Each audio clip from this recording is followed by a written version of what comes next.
na Baba yetu ametupa neema sisi kuwa na uhai wa asubuhi. Tunajua ni siku ngumu sana kwa taifa letu, lakini kwa sababu tumekuja asubuhi, uzuri ni moja tu: Mungu anakumbuka walio wake. Mungu sio dhalimu. Mungu ni aminifu kwa ajili ya wateule wake, na rehema na fadhili za Mungu juu ya watu wake ni mpya kila inapoitwa asubuhi. Kwa Mungu akubariki sana. Najua hata hili litapita, hata hili litapita chini ya mkono wake, chini ya mbawa zake, kwa sababu yeye ni mwaminifu. Mungu sio kama mwanadamu, na Mungu sio kama adui Shetani. Mungu anabaki kuwa Mungu kwa ajili ya watu wake. Bwana Yesu asifiwe. Anasema hata watoto wa watoto wako wataweza kuenjoy na kufurahia kile ambacho tunakitoa leo kwa ajili ya Bwana, kwa sababu Mungu sio dhalimu, na uaminifu wake wadumu kizazi hata kizazi. Kwa ajili ya kutupeleka mbele za Bwana asubuhi ya leo na kuweza kuanza ibada ya asubuhi, ninaomba tufungue Zaburi ya 21. Zaburi ya 21. Bwana mfalme atazifurahia nguvu zako, na wokovu wako ataufanyia shangwe nyingi sana. Umempa haja za moyo wake, wala hukumzuilia matakwa ya midomo yake. Maana umemsogezea baraka za heri, umemvika taji ya dhahabu safi kichwani pake. Alikuomba uhai ukampa, muda mrefu na siku nyingi, milele na milele. Utukufu wake ni mkuu kwa wokovu wako, heshima na adhama waweka juu yake. Maana umemfanya kuwa baraka za milele, wamfurahisha kwa furaha ya uso wako. Kwa kuwa mfalme mtumainia Bwana, na fadhili zake aliye juu hataondoshwa. Mkono wako utawapa adui zako wote, mkono wako wa kuume utawapa wanaokuchukia. Utawafanya kuwa kama tanuru la moto wakati wa ghadhabu yako. Bwana atawameza kwa ghadhabu zake, na moto utawala. Matunda yao utayaharibu na kuyaondoa katika nchi, na wazao wao katika wanadamu.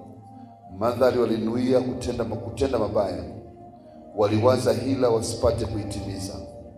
Kwa maana utawafanya kukupa kisogo, na upote wa uta wako ukiwaelekezea mishale. Bwana, utukuzwe kwa nguvu zako, nasi tutaimba na kuhimidi uweza wako. Bwana Yesu asifiwe. Mambo makubwa matatu. La kwanza,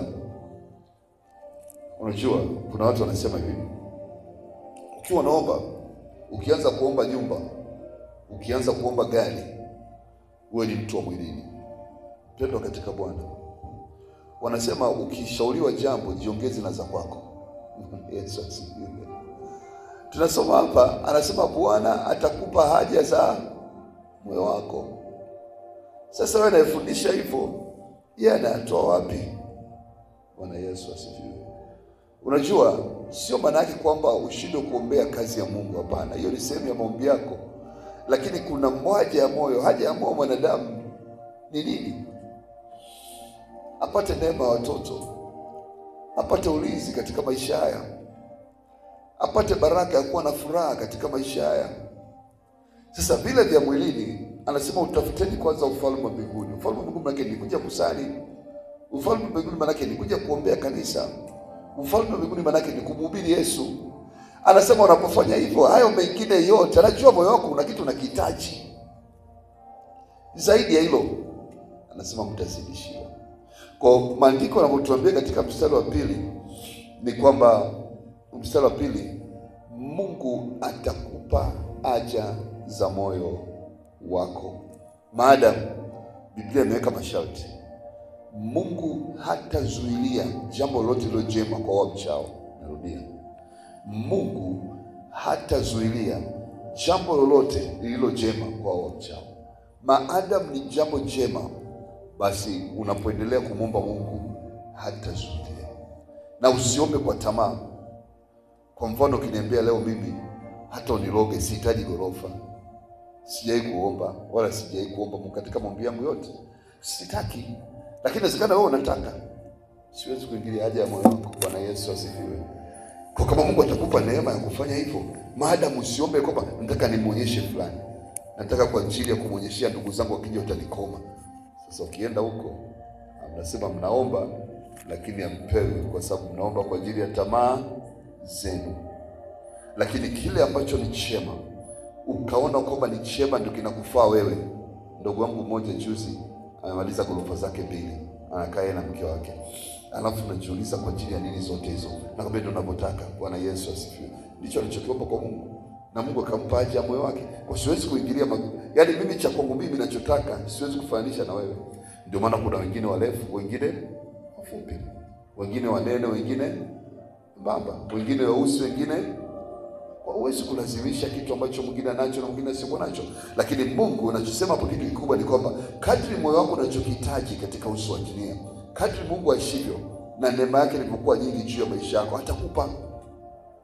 Maadamu usikate tamaa katika uhai wako. Mfano mstari wa 4 anasema mfalme aliomba uhai. Kumbe na uhai unaweza kuomba. Unaweza ukaomba uhai. Baba, sitaki kufa mapema. Baba, sitaki kufa mapema, naomba nipe uzima, niondolee mauti.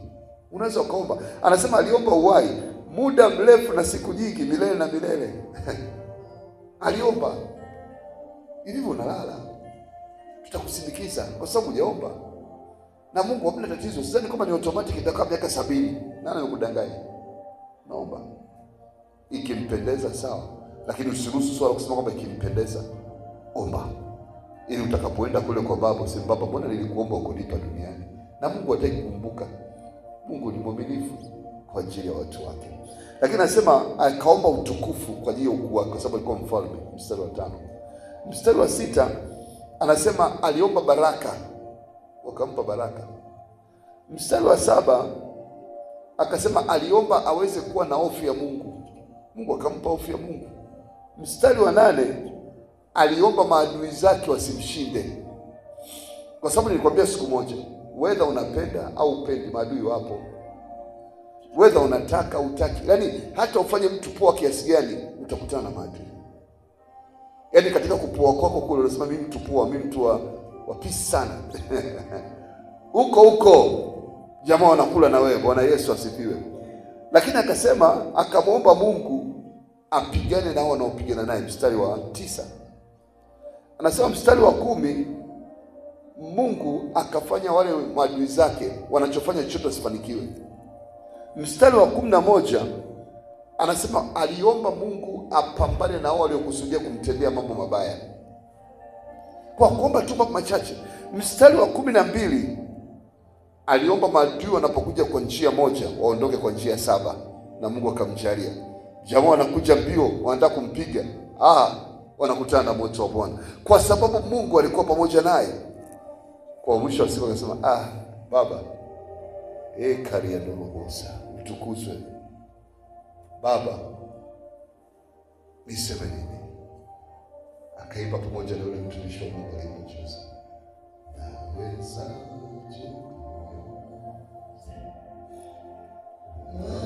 wakati umefanya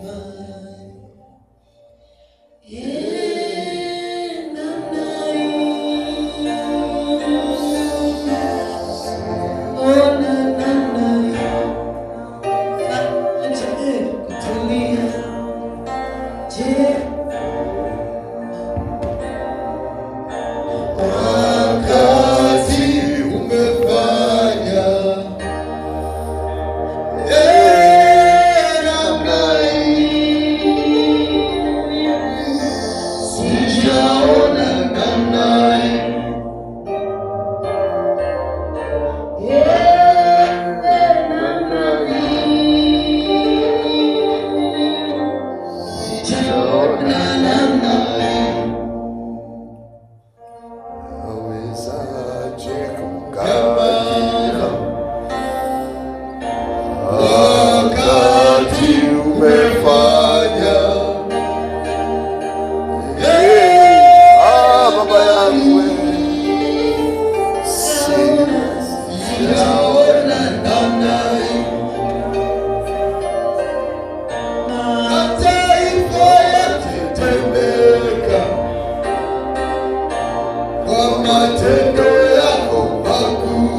Kuna siku utakuwa mzee, alafu wimbo utakumbuka na kuambia sasa, huyu Mungu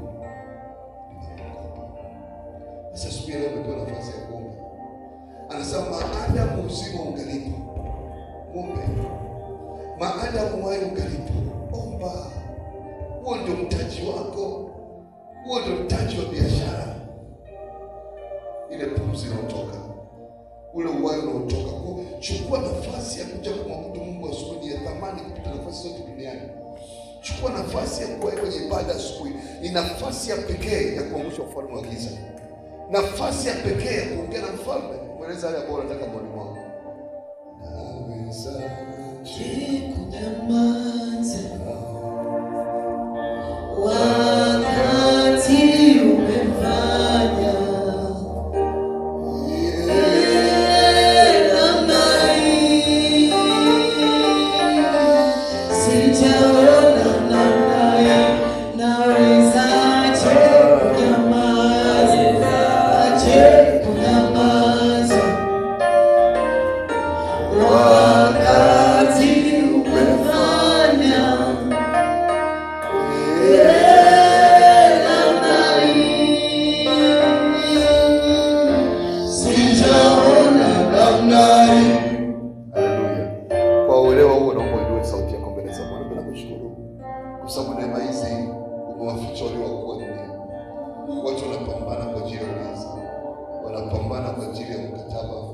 wanapambana kwa ajili ya chakula, lakini kumbe kuna siri inajificha. Asante. Nashukuru kwa neema hii. Nashukuru kwa kinachua kutanitendea mema katika sauti yako. Nenda mbele za Bwana. Baba, tuna sababu kubwa ya kushukuru asubuhi. Tunainua mikono yetu tukisema asante kwa ajili ya wema wako, ukarimu wako, uaminifu wako ambao umekuwa pamoja nasi Baba. Usiku wote wa jana umekuwa pamoja nasi. Umetupigania, umetupa neema kuiona tena asubuhi. Asante kwa ajili ya damu ya Yesu Kristo na ulinzi na neema yako kubwa. Asante kwa ajili ya kibali ulichotupa kwa nyumbani mwako. Tunashukuru, tunapumzi tena ya kupumua. Asante, pokea sifa, pokea utukufu na shukrani. Na ndipo unyenyekevu wengi Bwana tunaweka mikononi mwako asubuhi leo, tukiomba kibali kwa ajili ya hatua tunazokwenda kuwa nazo asubuhi leo, kwamba Roho Mtakatifu ukaweze kwenda kumulika katika ibada hii. Tunashukuru kwa kibali cha Roho Mtakatifu. Tunaomba kile kibali Bwana katembee nasi, ukabariki kazi yako na matunda yako Bwana. Neema yako Yesu Kristo ikaonekane na baraka zako zisizokoma kwa ajili ya watu wako Bwana, zikapata kwenda kutenda zaidi ya vile tunavyowaza na kufikiri. Karibu kiongozi wa kanisa, karibu Bwana wa mabwana, ukatusaidie katika jina la Yesu. Amen. Amen. Naomba tuimbe wimbo mmoja wa tenzi, kisha tutaketi kwa ajili ya neno la leo. Tenzi namba 94. Tenzi namba 94. Siku ya mbingu kujawa na sifa, dhambi zimezidi duniani, Yesu akaja azaliwe mtu, awe na watu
Unajua kuna masomo ambayo yanatoka kwenye kapu la Roho Mtakatifu na kupata mafunuo kwa ajili ya ibada. Ninajisikia raha kwa sababu unaingia kwenye ibada ukiwa na kifua mbele, ila kuna wakati unapambana. Sasa leo naenda kufundisha, ndio maana kuna wakati Mungu anatoa neema na safiri. Nia ni nini? Nia nataka Mungu watu waanze kuinuka. Natamani siku moja nikisafiri sikie aliongoza ibada mtu fulani bwana, ule moto natamani. Ndio maana nimeandika mpaka kitabu cha maombi anacho dada Dorcas, sijamesha wapa watu wamekifitia chini ya Mungu. Ni kitabu kikubwa zaidi ya Biblia, mwongozo wa maombi, inaitwa Siri za Ushindi wa Vita vya Kiroho, na kingine katika soft copy, kwa sababu natamani nione katika kanisa wakiinuka watu kina Paulo, kina Petro, wakipewa nafasi ya kusimama katika madhabahu hii nchini na upendeleo, ukamuuliza Roho Mtakatifu vizuri, nini anataka watu katika madhabahu, kwa sababu Mungu anafungua na Mungu anaongea. Kwa usiku leo nikapata ndoto kabisa ya kusoma leo naenda kuongea nini, nikamshukuru. Ilianza kwanza kuongea na mimi. Somo linaitwa kupata mwongozo wa kimungu. Kupata mwongozo wa kimungu. Kuna mtu hapa anafanya kazi ya kufuga, lakini Mungu hajamuita kufuga. Mungu amemuita akafanya kitu kingine kabisa. Sasa kwa sababu ajui, miaka inakwenda anapuyanga na kufuga. Kuna mtu Mungu amemuita kwa ajili ya kilimo, lakini kwa sababu haelewi anafanya kwa kulegelea. Lakini angalia nafasi aliyopewa kubwa, na Mungu amefungua milango yote kwa ajili ya kumpa nafasi ya kilimo, lakini kwa sababu ajui kama ndio anaenda kumpa baraka anafanya kwa ulegevu. Kuna mtu amepewa neema ya kufuga, na amepewa neema zote na channel zote za kwanza kufuga. Uzuri wa Mungu, kama umepewa neema ya kufuga, hawezi kuanza na kibanda, ataanza kufuga kwenye chumba kukaa.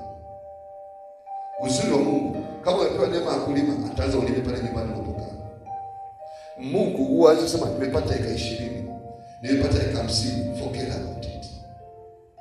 Mungu anakutia moyo wako hamu ya kitu fulani. Au usiku nilipokuwa nimelala, sikwambia kitu gani, lakini Mungu akanipeleka moja kwa moja kwenye kitu ambacho nimekuwa nikimuuliza Mungu, nini nielekee? Nini umeniandalia? Karibu usiende huko. Kanisha njia mbili. Huko ndio unaonekana unaelekea, lakini sijakuita huko. Wewe ndio. Lakini huko unapoenda kule mbele utakuwa na kiburi. Kwa jiangalie. Wakanipeleka sehemu fulani, nikaanza kuona nimekuwa na maarufu kubwa. Baada ya kuwa na maarufu, nikaanza kuwa na kiburi. Nilikuwa naanza na ibada, nikaacha ibada. Nilikuwa naanza na maombi usiku, nikaacha kwenda maombi, nikaanza kwenda kama mimi kama sako. Unaenda kulima shamba kama mkulima, unapanda mbegu kwa sababu ulivuna mwaka jana, basi mwaka unapanda tu kwa sababu ulishazoea. Sawa. Utapigwa. Ulizoea kufuga labda wanyama fulani, alafu unakuta unakwenda vizuri mara ya kwanza, mara ya pili unakwenda vizuri. Mimi naweza. Mungu anakuangalia. Na kwa sababu anakupenda atakufelisha makusudi ili wewe ndio. Bwana Yesu asifiwe. Kwa ni muhimu sana maadamu wai ungalipo, maadamu muda upo, muulize Mungu, nini umeniwekea mbele yangu? Kama ni mwanafunzi, nikasome nini? Inawezekana kile ninachotaka natamani sana kusoma, kumbe Mungu sio cha kwako. I'm wasting my time. Kwa nini upoteze muda wa miaka 10 alafu ndio kufanya kitu ambacho sio mpango wako? Kwa nini upoteze muda wa miaka 20 alafu ndio kupoteza muda kwa kitu ambacho kinatamani kwako? Unajua mimi naweza kuwa mhubiri mkubwa. Mungu amekuita kwenye kuhubiri. Inawezekana ukatakiwa kuwa mwinjilisti tu. Mimi naweza kuwa mwinjilisti mkubwa. Nani anakuambia kuwa mwinjilisti? Inawezekana unatakiwa kuimba kwaya. Kule ndio Mungu atakubariki, atakupa neema. Lakini kuna yale matarajio Mungu anataka wewe, alafu kuna kile kitu Mungu amewekeza ndani yako kwa ajili ya utukufu wake. Kwa hiyo wewe ukijua, kwa sababu usipokijua utapuyanga. Hamna kitu kibaya kama kuanza kutoka katika ukuta, njia iko wapi? Akati ungeweza kuomba Baba nisaidie nijue njia iko wapi. Kwa sababu unapopuyanga unapoteza muda. Ukishajua njia ambayo unapaswa kwenda, unaiendea kwa moyo. Na neno lengo kubwa la shetani, lengo kubwa la adui ni kwamba mpaka uwe mzee ndio uanze kugundua, kumbe mimi ningekuwa mkulima. Too late. Umekuwa mzee ndio unagundua kwamba ulitakiwa kuwa mwimba kwaya mashule. Umekuwa mzee ndio unatakiwa kwamba ulikuwa na album kubwa unaenda kulala nazo kaburini hivi. Ulikuwa unatakiwa uimbe album zaidi hata Rose Mwana. Kumbe unatakiwa usimame uweze kufanya watu waweze kuokoka kuliko hata Leonard Bonke. Inawezekana unatakiwa ufanye uinjilisti ndio, kumbe unatakiwa ukauze na Biblia. Alafu hujawahi kuwaza, unachelea tu. Kumbe unatakiwa uuze na tenzi za roho. Hujawahi kuwaza kwa hata uinjilisti ufanye ndio old fashion. Lakini ujamuuliza Mungu, kuna nini mkakati wako Bwana nifunulie? Mungu anaongea. Mungu anaongea kwa ndoto. Mungu anaongea kwa maono. Siku na mara nyingi Mungu afanye mara moja. Sijai kuomba kwa ajili ya kile mwelekeo wangu kwa siku moja. Kuna kile ambacho Mungu anakupa kwa ajili ya maisha haya, kwa ajili ya kukamilisha maisha haya. Alafu mfano ukichukulia mtu kama Isaka alikwenda kulima mara moja, akapanda mazao akavuna mara 100. Ule ndio kama mwanzo utajiri wake. Abraham alipoanza kufuga mifugo, akapata ono ya kuweza kuchimba kisima. Akawa analisha mifugo kisima, anamwagilia mashamba, wale mifugo wakawa wanakula mashamba, alafu mifugo ikakua. Wakati wa njaa akauza mifugo, akapata utajiri. Biblia inasema Abraham akawa tajiri kuliko watu wote. Kuna kitu ambacho Mungu ameweka katika mikono yako, sio bure. Wengine wanaangalia kwamba lazima nipate kitu fulani, lazima niende kwenye tofu, au ni mawazo yako wewe, hapo sio mabaya. Lakini hebu kabisa Bwana, alafu muombe Mungu, naomba nijue njia yako. Kumwomba Mungu anaweza asijibu leo, Mungu anaweza asijibu kesho, lakini siku ya kujibu umemaliza. Na Mungu anajibu kwa ndoto na maono. Sasa usipochua utakao, na naomba nikwambie, Mungu anapojibu aanze kwa njia kubwa. Mungu aanze na ukumbi wa watu wamejaa watu 100. Anapoita hata mtu kwenye kanisa, akuanzishi na kanisa kubwa na nilikuwa na kiburi leo. Kama Mungu alikuwa amenipa pesa kwanza kujenga na kanisa kama ile, nikaja Zuzu na kanisa kama ile, ningekuwa natembelea mbele kifua wazi kwa sababu najua ni mimi. Lakini akaanzisha kanisa ambalo lina makaratasi, lina maturubai, hakuna tabati. Ili niwe na akili. Nijue kama sio Bwana nisingefika hapa. Kama sio mkono wake nisingekwenda pale. Leo ameshinda kunipata kwa kabla flow. Sio kwamba hawezi.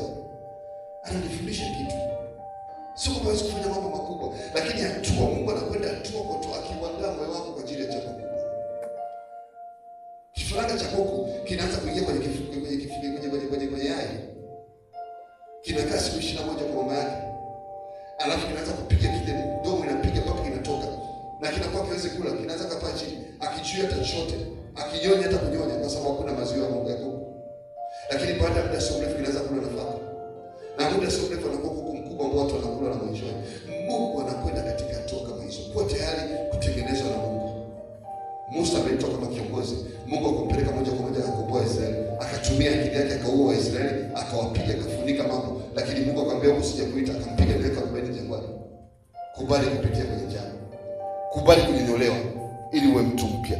kwa sababu Mungu amekusudia jema juu yako. Lakini fungua macho basi ukaweze kuona, na ukishaliona kalifanya kwa bidii zote. Usione kinachotokea sasa hivi, jua kule mbele, kwa sababu limesemwa na Bwana litatokea, kwa sababu Mungu hasemi uongo na hajawahi kusema uongo. Vinginevyo utakuwa unapuyanga kila siku, unajaribu hiki, unajaribu kile, unajaribu lile, unajaribu hili, na utakapokuwa unajaribu unamsahau Mungu, alafu unakwenda peke yako, alafu unapigwa, alafu unagundua kumbe ulikosea njia.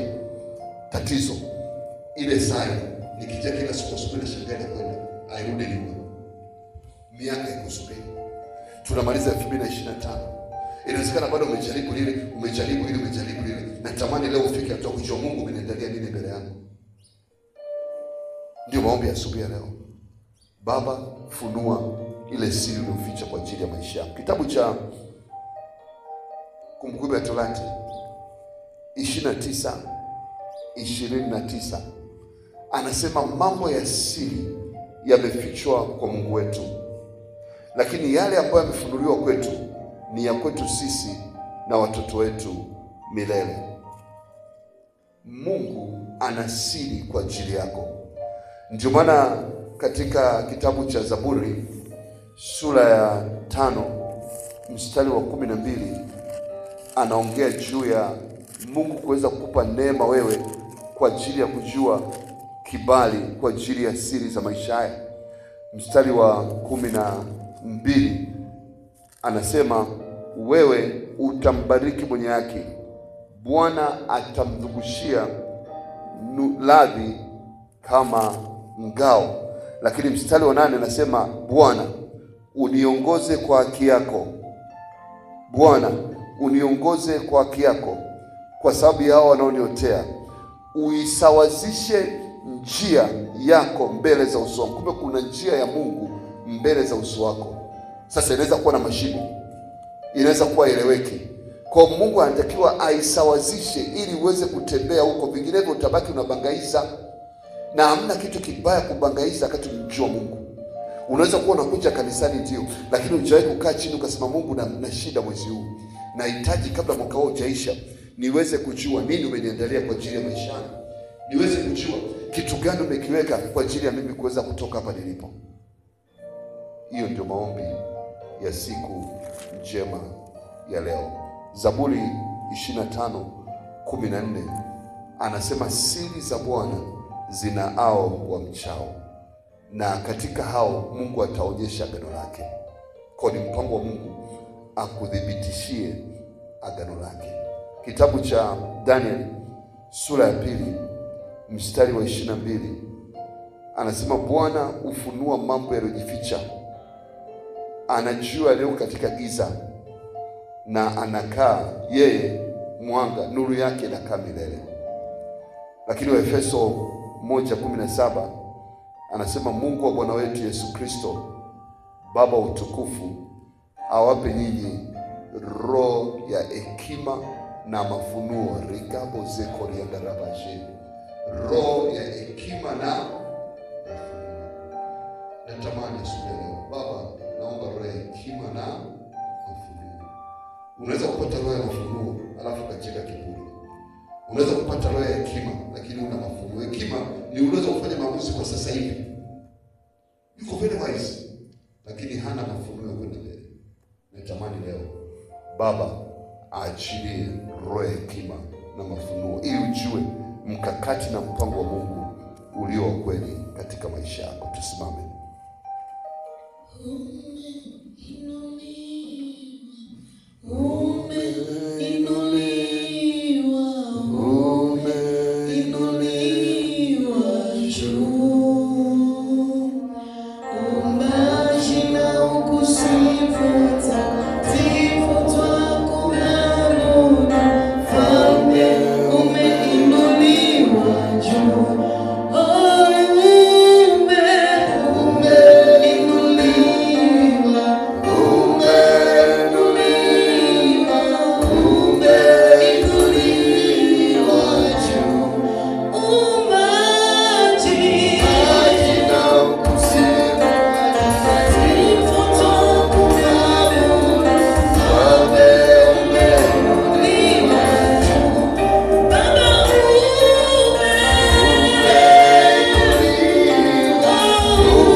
kwa ajili ya roho ya hekima, kwa ajili ya roho ya mafunuo. Ninaomba neema Bwana. Neno lako linasema kuna mtu ukiwa na hekima amuombe, nami ninaomba hekima. Baba, inawezekana natembea kwenye ujinga, maneno yangu yamejaa upumbavu. Asubuhi ya leo naomba roho ya hekima, roho ya mafunuo katika jina la Yesu. Baba, katika jina la Yesu ninaomba asubuhi ya leo ule roho ya utakaso, roho ya utakaso ya Roho Mtakatifu ikashuke ndani yangu. Ninaomba roho ya hekima. Bwana, ongea juu ya maisha yangu kupitia ndoto, kupitia maono katika jina la Yesu. Baba, ninajifunika mimi sako na damu ya Yesu, damu ya Yesu, damu ya Yesu, damu ya Yesu. Nena mema juu ya maisha yangu, nena mema juu ya tabia yangu, nena mema kwa ajili ya kazi zangu katika jina la Yesu. Baba, katika jina la Yesu naomba moto wako Bwana ukapate kuangamiza kila mapando ya adui ambayo yako juu yangu, mapando machafu yoyote adui aliyoachilia kwenye akili zangu, kwenye fahamu zangu. Bwana, karibu leo, karibu leo katika jina la Yesu. Ewe moto wa Roho Mtakatifu nifiche leo katika jina la Yesu. Ninakataa kila upigaji muhuri wa adui, alama yoyote ambao shetani ameniwekea katika maisha yangu, iliyowekwa na baba zangu, iliyowekwa na mama zangu, ninaifuta leo, ninaifuta leo kwa damu ya Yesu, kwa damu ya Yesu. Baba, katika jina la Yesu ninajitoa katika upako wowote wa uharibifu kinyume cha maisha yangu katika jina la Yesu. Baba, kwa jina la Yesu naomba mlango wowote ambao Bwana umeachilia niweze kupata shida, niweze kutoboka kiroho, ninaufunga mlango huo. Naomba nguvu mpya ya maisha ya kiroho katika jina la Yesu.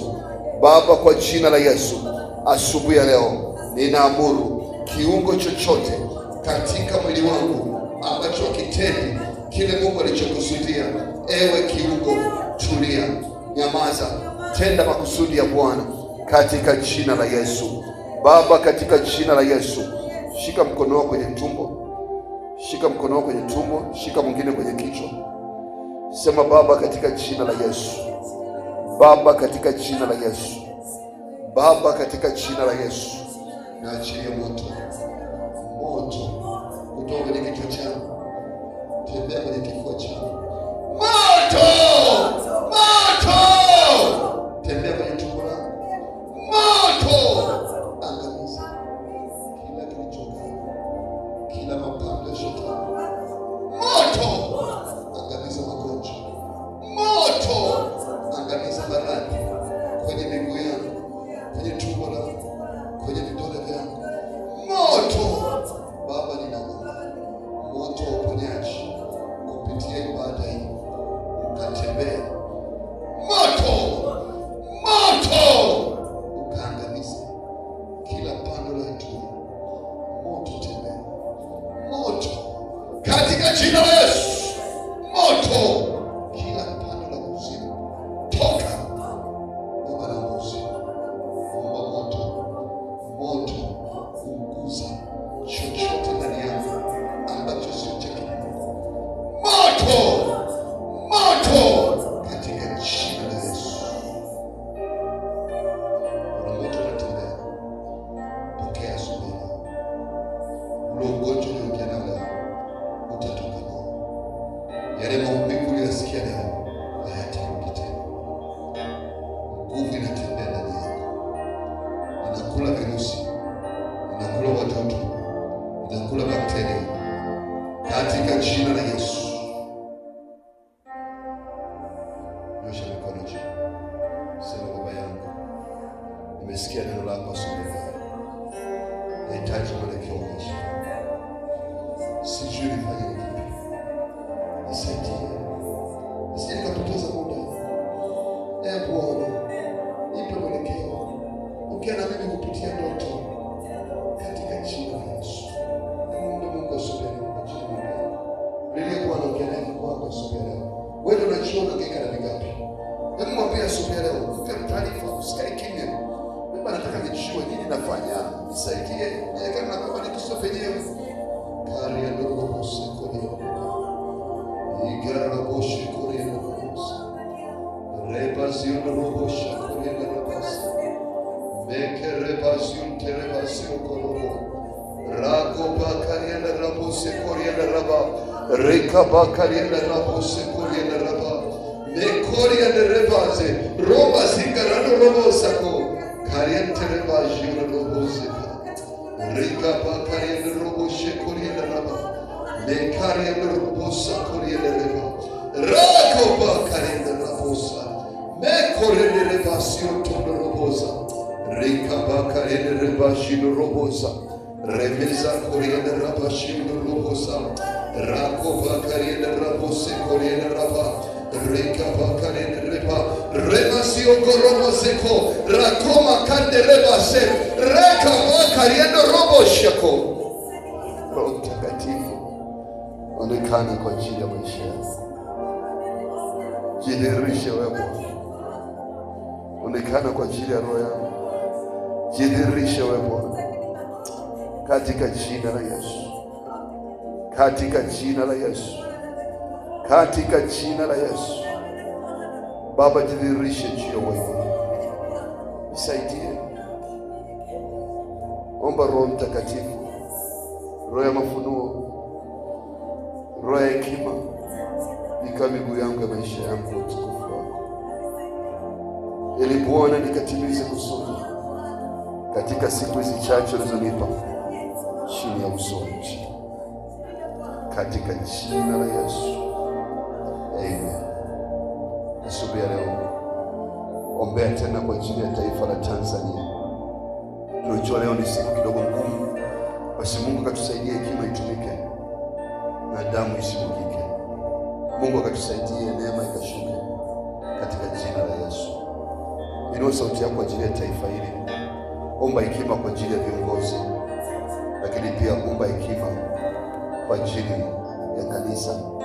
Mungu akapate kuwalinda washirika kote waliko, na neema nyingi ikae pamoja nao. Ndio sauti yako mbele za Bwana. Baba, katika jina la Yesu tunainua taifa la Tanzania.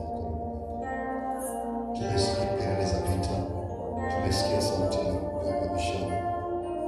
Tunaomba ukaiponye nchi yetu, tunaomba ukailea taifa hili.